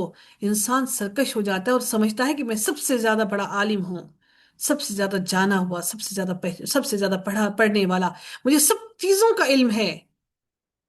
انسان جس دن یہ سمجھ لے کہ اس کو سب کچھ آتا ہے تو یقیناً وہ شیطان نے اس پر اپنا داؤ چلا لیا. شیطان ماہر ہو گیا. شیطان کامیاب ہو گیا اس پر کہ وہ اپنے آپ کو دیکھتا ہے کہ وہ مستغنا ہو گیا. اور استغنا. اللہ تعالیٰ فرماتے ہیں کہ اس بنا پر کہ وہ اپنے آپ کو بے نیاز دیکھتا ہے. کون انسان اپنے آپ کو بے نیاز دیکھتا ہے؟ یقیناً تیرے رب ہی کی طرف واپسی ہے. کیا تم نے اس شخص کو دیکھا جو منع کرتا ہے ایک بندے کو جب وہ نماز پڑھتا ہے؟ کیا تم نے ایک ایسے شخص کو دیکھا جو جو اس شخص کو منع کرتا ہے جب وہ نماز پڑھے؟ اس سے مراد کیا ہے کہ ایک دفعہ ابو جہل نے قریشی سرداروں سے کہا کہ محمد تم لوگوں سے کے سامنے اپنا چہرہ خاک آلود کرتا ہے، یعنی بیت اللہ میں نماز ادا کرنے کے دوران میں سجدہ کرتا ہے. لوگوں نے کہا ہاں. کہنے لگا لات اور عزا کی قسم، اگر میں نے اسے اب اس حال میں دیکھ لیا تو اس کی گردن رون ڈالوں گا اور اس کا چہرہ مٹی پر رگڑ دوں گا. اس کے بعد جب اس نے آپ صلی اللہ علیہ وسلم کو کعبہ میں نماز پڑھتے دیکھا تو اسی برے ارادے سے آپ کی طرف بڑھا، پھر اچانک پیچھے ہٹنے لگا. سرداران قریش نے جب آپ اپنے رئیس کو اس حال میں دیکھا تو حیرانی سے پوچھا کیا ہوا؟ وہ گھبرایا ہوا کہنے لگا میرے اور محمد کے درمیان ایک خوفناک آگ کی خندق حائل ہو گئی تھی، اور رسول اللہ صلی اللہ علیہ وسلم نے لوگوں کو بتایا اگر وہ میرے قریب آتا تو فرشتے اس کا ایک ایک عضو، اس کا ایک ایک جسم کا حصہ اچک لیتے. کہ اسی کا ذکر کیا جا رہا ہے. اس شخص کو دیکھا ہے جو منع کرتا ہے اور ایک بندے کو جو جب وہ نماز پڑھتا ہے. کیا آپ نے دیکھا اگر وہ ہدایت پر ہو، تقوی کا حکم دیتا ہو؟ کیا تم نے دیکھا اگر اس نے جھٹلایا اور منہ موڑا؟ کیا اس نے نہیں جانا کہ یقیناً اللہ تعالیٰ دیکھ رہا ہے؟ ہرگز نہیں. یقیناً اگر وہ باز نہ آیا تو ہم پیشانی کے بالوں سے لازمن کھینچیں گے جو جھوٹی خطا کار پیشانی ہے. یعنی انسان، اب دیکھیے کہ جب انسان سچ بولتا ہے نا تو انسان اپنی آنکھیں ملا لیتا ہے. جب انسان جھوٹ بولتا ہے تو اپنی آنکھیں کسی سے ملا نہیں سکتا. خطا کار کی جھوٹی کی پیشانی جھکی بھی ہوتی ہے. بس وہ اپنی مجلس کو بلا لے، اپنی تمام کے تمام ساتھیوں کو بلا لے جو اس کی مدد کرنے پر وہ کہتے ہیں کہ وہ اس کی مدد کریں گے. اللہ تعالیٰ فرماتے ہیں جلد ہی سندع الزبانیہ، جلد ہی ہم دوزخ کے فرشتوں کو بلا لیں گے. کلا لا تطعه واسجد واقترب. ہرگز نہیں، آپ اس کی بات نہ مانو اور سجدہ کرو اور بہت قریب ہو جاؤ. کس کے؟ اللہ تعالیٰ کے قریب ہو جاؤ. اللہ تعالیٰ نے نبی کریم صلی اللہ علیہ وسلم کو کہہ دیا کہ آپ اس کی بات ہرگز نہ مانیں بلکہ اللہ کے قریب ہو جائیں اور سجدہ کریں. یعنی اس بد کردار شخص کی بات مان کر کعبہ میں نماز کی ادائیگی سے رکنے کی کوئی ضرورت نہیں ہے آپ کو. آپ سجدہ کریں اپنے رب کو. سورہ قدر کا آغاز ہوتا ہے جو کہ مکی سورہ ہے. بسم اللہ الرحمن الرحیم.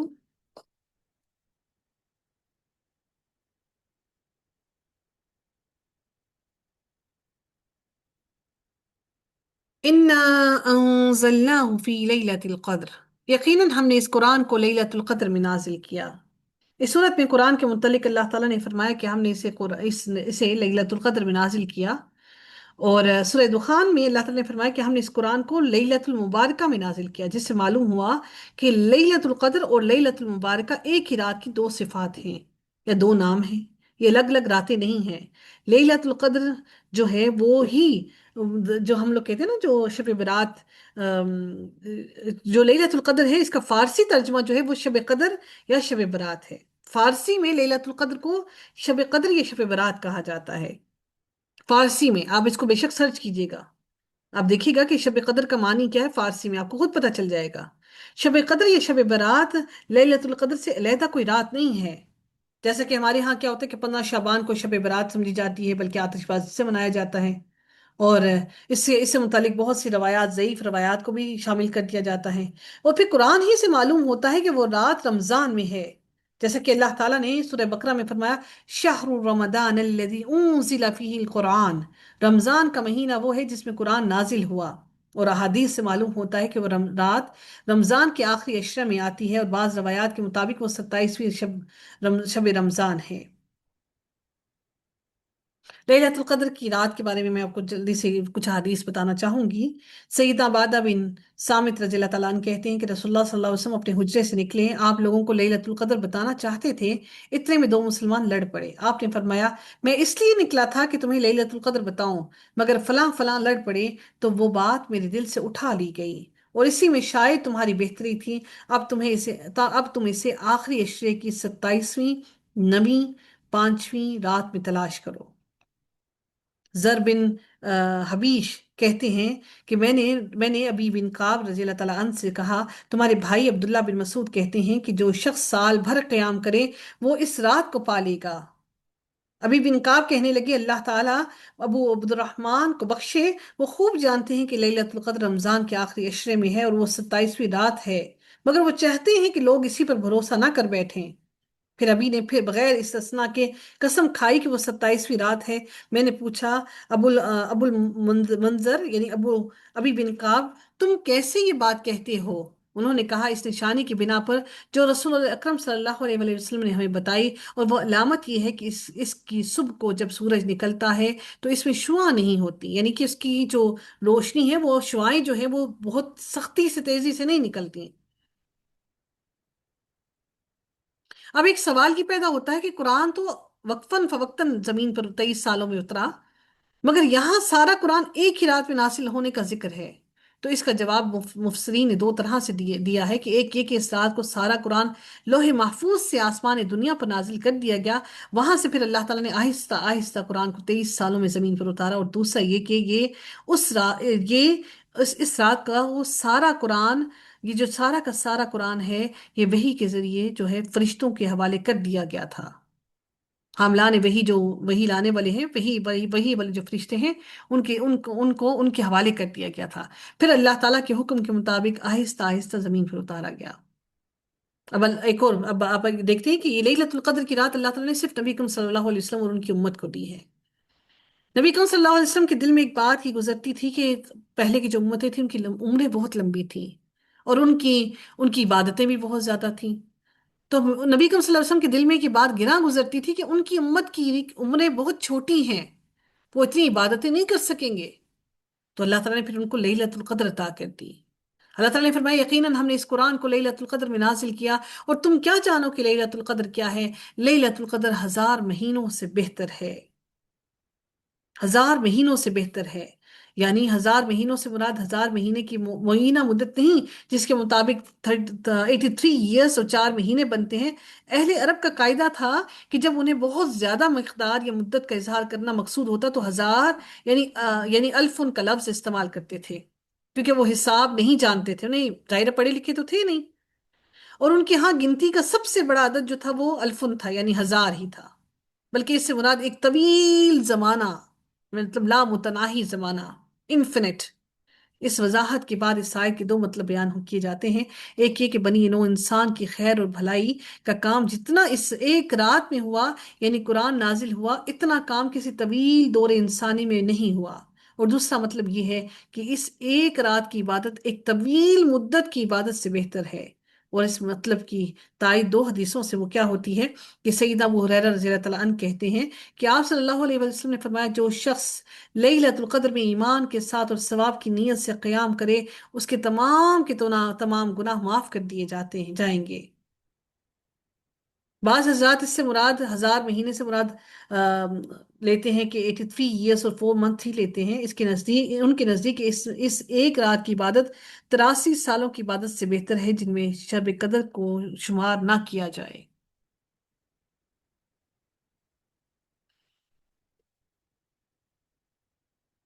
اب ایک سوال یہ بھی پیدا ہوتا ہے کہ جس رات مکہ معظمہ میں شب قدر ہوگی، اس رات زمین کے آدھے حصے پر تو دن ہوگا۔ یہ اکثر لوگوں کی پریشانی یہ ہوتی ہے کہ اب تو کیا ہوگا بھائی، وہاں پر وہاں پر جو ہے مکہ معظمہ میں شب قدر ہوگی اور یہاں پر پاکستان میں تو ہے نہیں، اسی طرح سے امریکہ اور بہت سے ایسے ممالک ہیں۔ رات اب شب قدر ہوگی، اس رات زمین کے آدھے حصے پر دن ہوگا اور سورج چمک رہا ہوگا۔ تو اس کا جواب یہ ہے کہ اللہ کے ہاں اصل چیز رات ہے۔ قرآن میں جب کہیں بھی اللہ تعالیٰ نے دن اور رات کو اکٹھا ذکر فرمایا تو رات کا پہلے ذکر فرمایا۔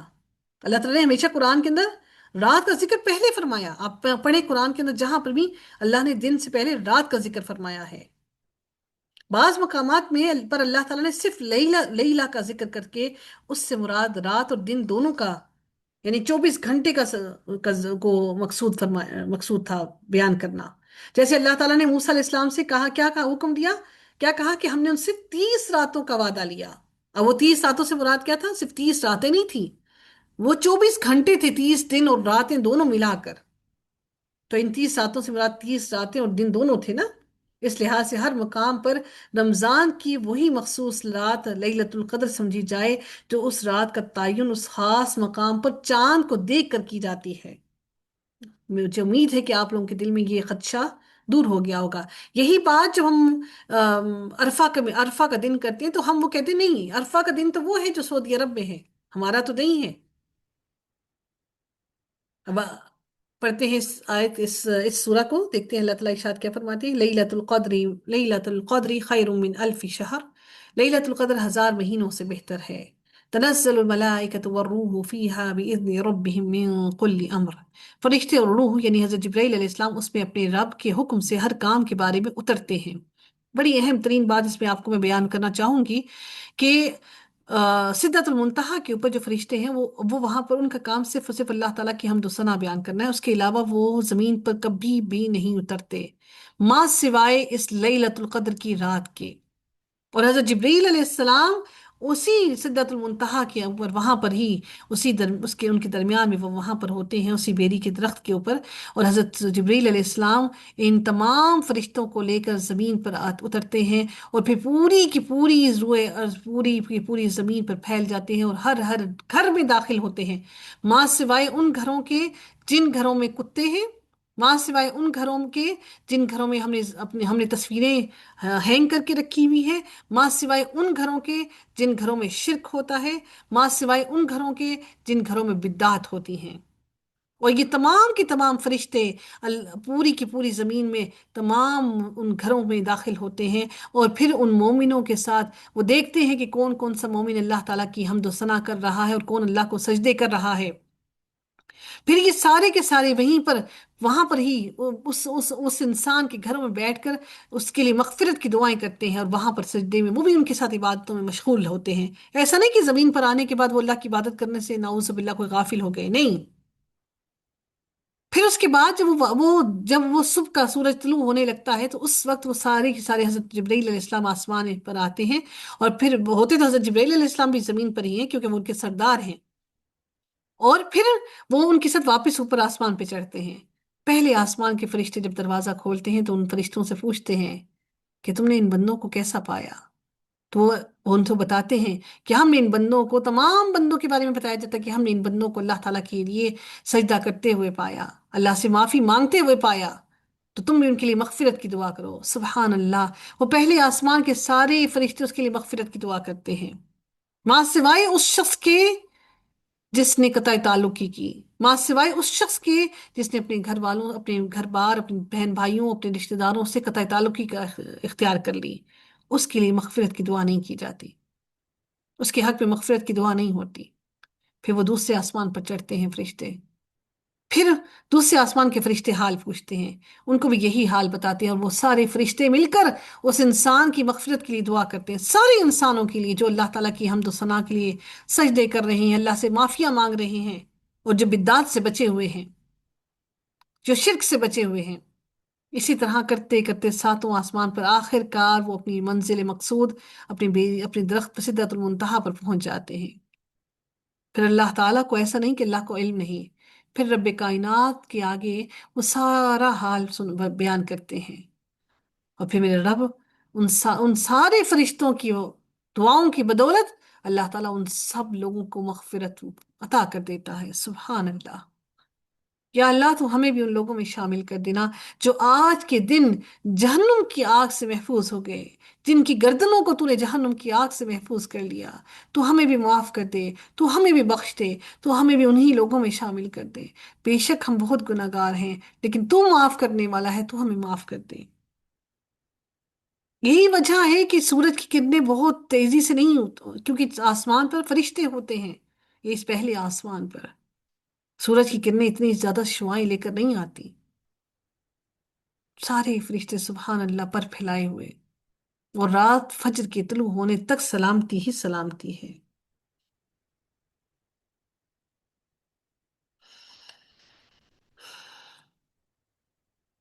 سورہ بینہ کا آغاز ہوتا ہے بسم اللہ الرحمن الرحیم، لم يكن الذين كفروا من أهل الكتاب والمشركين منفكين حتى تأتيهم البینہ۔ اہل کتاب اور مشرکین میں سے جن لوگوں نے کفر کیا وہ باز آنے والے نہ تھے یہاں تک کہ ان کے پاس واضح دلیل آئے اللہ تعالیٰ کی جناب سے، ایک رسول جو پاک صحیفے پڑھ کر سنائے جن میں مضبوط احکام کی تحریریں ہوں، اور جن جن لوگوں کو کتاب دی گئی جدا جدا نہیں ہوئے مگر اس کے بعد کہ ان کے پاس واضح دلیلیں آئیں، اور انہیں اس کے سوا کوئی حکم نہیں دیا گیا کہ وہ اللہ تعالیٰ کی عبادت کریں، اس حال میں کہ اس حال میں کہ وہ خالص کرنے والے ہوں، کس کو؟ دین کو اللہ تعالیٰ کے لیے خالص کرنے والے ہوں، یکسو ہونے والے ہوں، اور نماز قائم کریں اور زکوٰۃ دیں، اور یہی مضبوط دین ہے۔ یقیناً اہل کتاب اور مشرکین میں سے جن لوگوں نے کفر کیا وہ جہنم کی آگ میں ہمیشہ ہمیشہ رہنے والے ہیں، وہی تمام مخلوقات میں سے بدترین لوگ ہیں۔ یقیناً جو لوگ ایمان لائے اور جنہوں نے نیک عمل کیے وہی تمام مخلوقات میں سے بہترین لوگ ہیں، ان کی جزا ان کے رب کے پاس ہمیشہ رہنے کے باغات ہیں جن کے نیچے نہریں بہتی ہیں، وہ اس میں ہمیشہ ہمیشہ رہنے والے ہیں۔ اللہ تعالیٰ ان سے راضی ہو گیا، رضی اللہ عنہم ورضوا عنہ، اور وہ اس سے راضی ہو گئے۔ ذالک لمن خشی ربہ، یہ اسی شخص کے لیے ہے جو اپنے رب سے ڈر گیا۔ اللہ صرف اسی سے راضی ہوگا جو اپنے رب سے ڈر گیا، جو دنیا کے ڈر اور خوف سے اپنے عمل کو نہ بدلے بلکہ اللہ تعالیٰ کی ڈر اور خوف سے اپنے عمل کو بدلے، اللہ تعالیٰ کی خشیت سے اپنے عمل کو بدلے۔ سورہ زلزال کا آغاز ہوتا ہے بسم اللہ الرحمن الرحیم، اذا زلزلت الارض زلزالہا۔ اللہ تعالیٰ فرماتے ہیں جب زمین اپنی پوری شدت سے ہلا دی جائے گی، یعنی زمین پر لگاتار زلزلے آئیں گے، یہ علاقائی قسم کے نہیں ہوں گے بلکہ پوری زمین کو اپنی لپیٹ میں لے لیں گے، اور مسلسل زلزلے آئیں گے، اور زمین کے اندر کوئی بھی نشیب افراز باقی نہیں رہے گا۔ اور ایسے زلزلے نفخہ سور ثانیہ کے وقت آئیں گے، یعنی کہ دوسری دفعہ جب پھونکا جائے گا نا اس وقت آئیں گے۔ نفخہ سور اولا کے وقت جو زلزلہ آئے گا اس سے قیامت برپا ہوگی اور سارے کے سارے جاندار مر جائیں گے۔ نفخہ سور ثانیہ کے وقت شدید زلزلوں سے زمین کے نشیب و فراز ختم ہو کر ساری کی ساری زمین ہموار اور چٹیل میدان بن جائے گی، دریاؤں، پہاڑوں، سمندروں اور ہر چیز کو ختم کر دیا جائے گا، جس سے اس زمین کو مکمل بدل کر اس کی ساخت کو بدل کر تمام کی تمام زمین کو میدان محشر بنا دیا جائے گا۔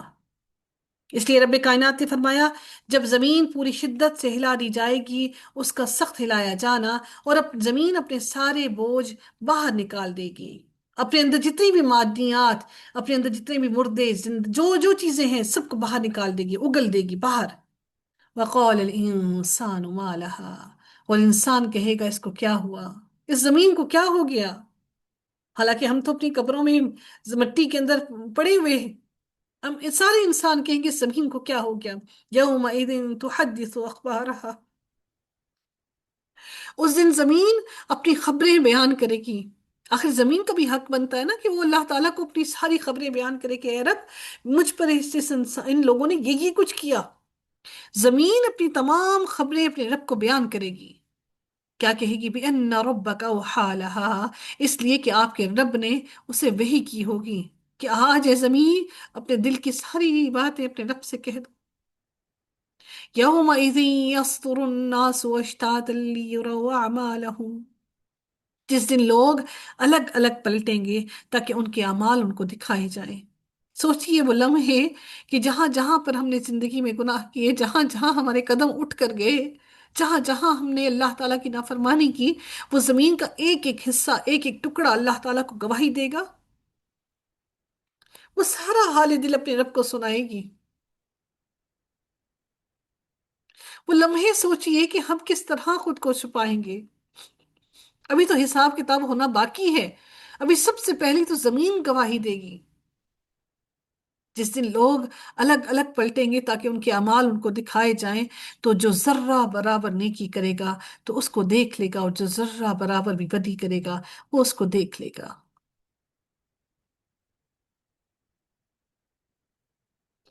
سورہ عادیات کا آغاز ہوتا ہے بسم اللہ الرحمن الرحیم، والعادیات ضبحا، ہانپتے ہوئے دوڑنے والے گھوڑوں کی قسم۔ یہاں پر خاص طور پر گھوڑوں کی قسم کیوں اٹھائی گئی؟ ان گھوڑوں سے مراد وہ گھوڑے ہیں جو میدان جنگ میں جہاد کے لیے نکلتے ہیں، تیزی سے نکلتے ہیں۔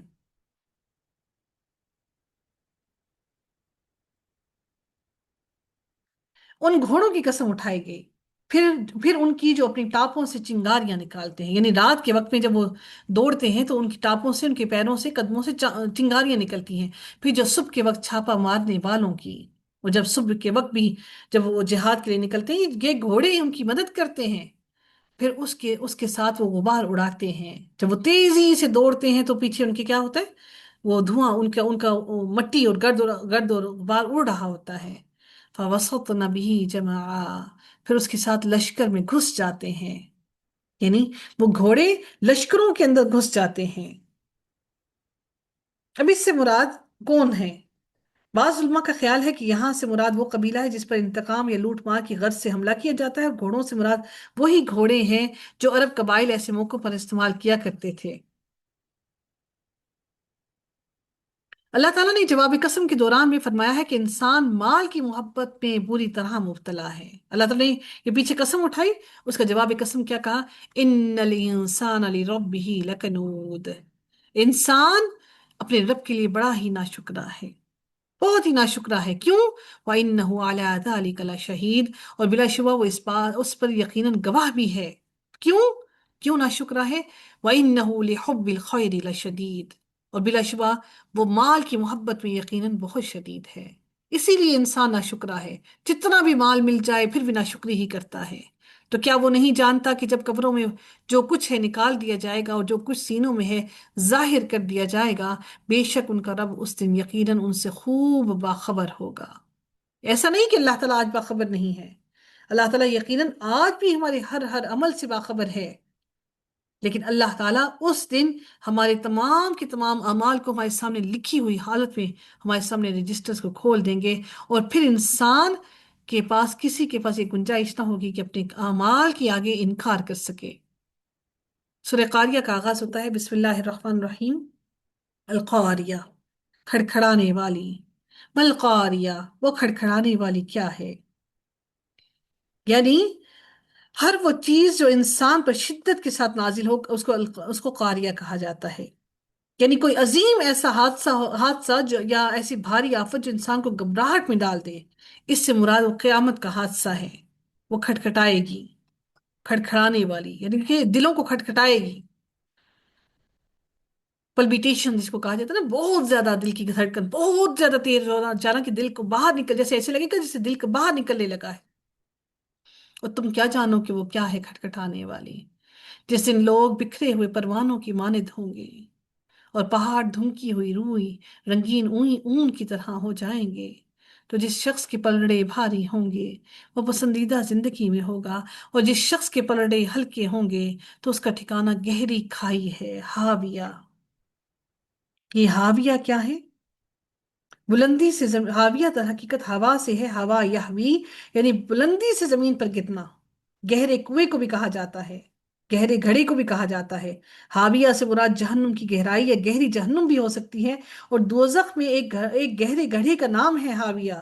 مطلب یہ ہے کہ جس شخص کی نیکیوں کا پلڑا اوپر اٹھ گیا، اسے جہنم کی گہرائی میں یا جہنم کے گہرے گھڑے میں نیکیوں کا پلڑا کیا ہوا؟ ہلکا ہو گیا، تو اس کو جہنم کے گہرے گھڑے میں پھینک دیا جائے گا۔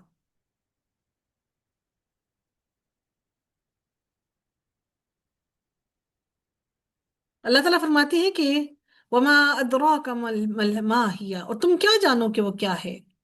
وہ بھڑکتی ہوئی آگ ہے، اللہ نے اس کو لیبوریٹ کیا، نار حامیہ، وہ بھڑکتی ہوئی آگ ہے، اس بھڑکتی ہوئی آگ میں اسے ڈالا جائے گا، یعنی وہ محض ایک گھڑا نہیں ہے، بلکہ اس کی آگ جہنم کی دوسری آگ کے مقابلے میں زیادہ گرم اور تیز ہے۔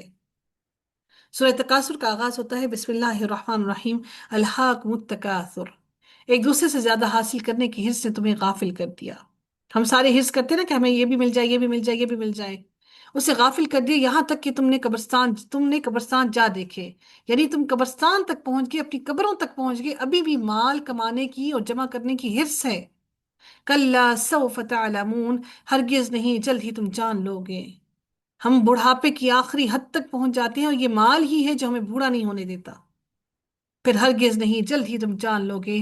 کلا لو تعلمون علم الیقین، کاش تم یقینی علم جان لیتے، کاش کہ دنیا میں ہی تم آنکھوں دیکھے بغیر ہی، آنکھوں سے دیکھے بنا ہی یقین کر لیتے کہ زندگی تم زندگی کو ضائع کر رہے ہو اس مال کے پیچھے بھاگ کر۔ یقیناً تم ضرور دوزخ کو دیکھو گے، پھر یقیناً تم ضرور اس کو یقین کی آنکھ سے دیکھ لو گے۔ ابھی ہم عین الیقین نہیں کر رہے، ابھی ہم عین الیقین کیا ہوگا جب آنکھ سے دیکھیں گے پھر یقین کریں گے۔ اللہ نے کہا علم الیقین کرنا چاہیے تھا تمہیں، اس علم کو حاصل کر کے یقین کر لیتے، پھر یقیناً اس دن تم لازماً نعمتوں کے بارے میں پوچھے جاؤ گے۔ اللہ تعالیٰ نے جو جو نعمتیں دی، اللہ تعالیٰ ایک ایک نعمت کے بارے میں پوچھے گا کہ میری نعمت کو تم نے کہاں کہاں کیسے کیسے استعمال کیا۔ حتیٰ کہ جو ٹھنڈا پانی ہم پیتے ہیں، اس ٹھنڈے پانی کے بارے میں بھی سوال کیا جائے گا کہ یہ ٹھنڈا پانی اللہ نے تمہیں دیا تھا، اس ٹھنڈے پانی کو پی کر تمہارا حلق تر و تازہ ہو گیا، تمہارے حلق کو سکون مل گیا، تو تم نے اس حلق کو میرے ذکر سے غافل رکھا۔ وہ اللہ تعالیٰ نے جو ہمیں تر و تازہ پھل اور فروٹس دیے، ان نعمتوں کو کھا کر تم نے اللہ تعالیٰ کا شکر ادا نہ کیا، میرا حق ادا نہ کیا۔ اللہ تعالیٰ ایک ایک نعمت کے بارے میں سوال کریں گے۔ ہم تو بے تحاشا کپڑے بنوا لیتے ہیں، یہاں پہ تو سوچیے کہ وہ پانی کا ایک قطرہ جو ہمارے حلق سے اترا، میرے رب اس پانی کے ایک قطرے کے بارے میں بھی سوال کرے گا۔ ہم اتنی چیزوں کے جواب کیسے دے پائیں گے؟ اور خاص کر ہم وہ خواتین جو ہر شادی پر نئے سوٹس بنواتی ہیں، ہمارا کیا ہوگا؟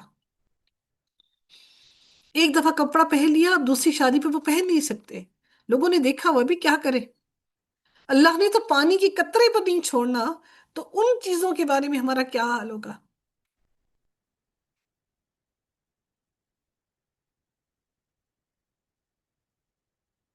سورہ عصر کا آغاز ہوتا ہے، چونکہ مکی سورہ ہے، بسم اللہ الرحمن الرحیم، والعصر، زمانے کی قسم۔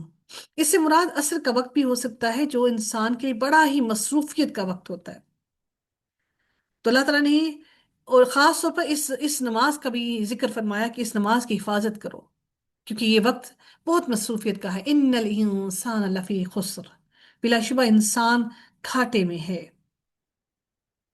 کیسے گھاٹے میں ہے؟ انسان دنیا داری کے اندر، دنیا کے پیسوں کے اندر، دنیا داری کے اندر، دنیا کی مال اور متاع حاصل کرنے کے چکر میں ایسا پڑا ہے کہ وہ اپنے آپ کو بھولے بیٹھا ہے، اپنی آخرت کو، اپنے مرنے کے دن کو بھولے بیٹھا ہے۔ اگر میں کسی سے کہوں نا آخرت کو، اپنے دن کو یاد رکھو، تو کہتے ہیں کہ اگر ہم سارا دن اگر یہی یاد کرتے رہ گے تو ہم تو ڈپریشن میں چلے جائیں گے۔ میرے رب نے تو یہی کہا۔ اب اللہ نے اس سوائے ان لوگوں کی کہا، الذین آمنوا وعملوا الصالحات وتواصوا بالحق وتواصوا بالصبر، سوائے ان لوگوں کی جو ایمان لائے اور جنہوں نے نیکیاں کی اور ایک دوسرے کو حق کی وصیت کی اور ایک دوسرے کو صبر کی وصیت کی، وہ گھاٹے میں نہیں ہوں گے۔ سورہ ہمزہ کا آغاز ہوتا ہے بسم اللہ الرحمن الرحیم، ویل لکل ہمزۃ لمزہ۔ اب یہ بڑی خاص ترین بات، بیویاں شوہروں کو تانے دیتی ہیں، شوہر بیویوں کو تانے دیتے ہیں، ساس بہو کو، بہو ساس کو، ہر کوئی اپنی اپنی جگہ پہ تانے دیتا رہتا ہے۔ اللہ تعالیٰ نے اس شخص کے لیے خاص کہہ دیا، ویل لکل ہمزۃ لمزہ، بڑی ہلاکت ہے ہر بہت تانا دینے والے، بہت عیب لگانے والے کے لیے۔ بھئی میری بیوی کو تو کچھ پکانا ہی نہیں آتا، اس کو تو کوئی کام کرنا ہی نہیں آتا، ہر ایک کے آگے رونا پیٹتے رہتے ہیں، بیویاں ہر ایک کے آگے اپنے شوہروں کا رونا پیٹتی رہتی ہیں، شوہر ہر وقت بیویوں کو تانے دیتے رہتے ہیں، کوئی تانا چھوڑتے نہیں ہے کہ کہیں کہیں سے کوئی مس ہو جائے۔ ہم نے کیا کیا، اور وہ ہم نے اپنی اولاد کی تربیتوں میں بھی ڈال دیا۔ اللہ تعالیٰ فرماتے ہیں بڑی ہلاکت ہے ہر بہت تانا دینے والے، بہت عیب لگانے والے کی۔ حدیث میں آتا ہے کہ وہ انسان جنت کی خوشبو سے بھی محروم رہے گا۔ تانا دینے والا جنت کی خوشبو بھی نہیں میں پا سکے گا، جس کی خوشبو اتنے دور سے آ جائے گی، پھر سارے عمل کرنے کا کیا فائدہ؟ وہ جس نے مال جمع کیا اور اسے گن گن کر رکھا، بار بار گنتا کیا۔ اچھا، جب آپ اپنے بیگ کے اندر جب آپ مال ڈالتے ہیں نا، تو اس مال کو بار بار گننے کا حکم نہیں ہے۔ آپ گھر سے باہر نکلتے ہیں شاپنگ کے لیے، آپ اس مال کو آپ اس مال کو دیکھ لیجئے کہ آپ کی پاکٹ میں کتنا مال ہے، ٹھیک ہے؟ آپ کو بار بار یہ حکم نہیں ہے کہ آپ مال کو بار بار گنیں، بار بار گننے کا حکم نہیں ہے۔ آپ مال کو بار بار گن نہیں سکتے، اس سے کیا ہوتا ہے کہ مال میں برکت ختم ہو جاتی ہے۔ ہم خواتین کی عادت کیا ہوتی ہے جی، پرس میں کتنے پیسے گن لو، کتنے ہیں۔ آپ جب اس کو رکھ دیا گن کے، پھر انشاءاللہ آپ اللہ کے توکل پہ اپنی شاپنگ کرتے رہیں، انشاءاللہ اللہ تعالیٰ اس میں برکت دے گا۔ آخر میں ہوتا کیا کہ خواتین جو ہے گھر میں آ کے ٹیکسی کا کرایہ بھی گھر سے آ کے لیتی ہیں، ٹھیک ہے؟ تو اللہ تعالیٰ فرماتے ہیں جی کہ جمع مالا وعددہ، مال جمع کیا اور اسے گن گن کر رکھا، وہ سمجھتا ہے یقیناً اس کا مال ہمیشہ اس کو زندہ رکھے گا، ہرگز نہیں، وہ توڑ پھوڑ کر رکھ دینے والی میں ضرور پھینک دیا جائے گا۔ یہ مال تمہیں زندہ نہیں رکھے گا، اور نہ ہی اللہ تعالیٰ سے روز قیامت بچا سکے گا جو تم نے جوڑ جوڑ کر رکھا۔ تمہیں اس جہنم میں ضرور پھینک دیا جائے گا۔ اور کس چیز نے تمہیں خبر دی کہ وہ توڑ پھوڑ کر رکھ دینے والی کیا ہے؟ نار اللہ الموقدہ، وہ جو بھڑکائی ہوئی آگ ہے، اور اللہ تعالیٰ نے اس کو بھڑکایا ہے، وہ جو دلوں تک جھانکتی ہے، جو دلوں تک کو جلا دیتی ہے اور دلوں تک پر اثر کر دیتی ہے، فوراً دل کو پکڑتی ہے۔ دل کی بات کیوں کہے گی؟ جب انسان کا دل کام کرنا چھوڑ دینا، تو پھر زندگی کا کوئی آثار باقی نہیں رہتے۔ دل کی دھڑکن اگر بند ہو گئی، بس ختم، سب کچھ ختم۔ وہ آگ دلوں تک پہنچ جائے گی لیکن موت نہیں آئے گی۔ یعنی اس کا مطلب یہ ہے کہ کارڈیک جو ہے، اگر کارڈیک اٹیک جو ہوتا ہے وہ سب سے زیادہ تکلیف دہ ہوتا ہے، لمحے میں ختم کر کے انسان کو رکھ دیا، تو وہ دلوں تک جا پہنچے گی آگ، لیکن موت نہیں آئے گی۔ اتنی سخت وہ آگ ہے، یقیناً وہ اس دن اس پر بند کر دی جائے گی۔ یعنی انسان کو اس آگ کے اندر بند کر دیا جائے گا، اور اونچے اونچے ستونوں میں اس کے اونچے اونچے پلرز ہوں گے کہ حد نکاح جہاں تک جائے گی وہاں تک آپ کو صرف اور صرف اس کے اونچے اونچے پلرز دکھائی دیے جائیں گے، اور اس سے راہ فرار کچھ نہ ہوگی۔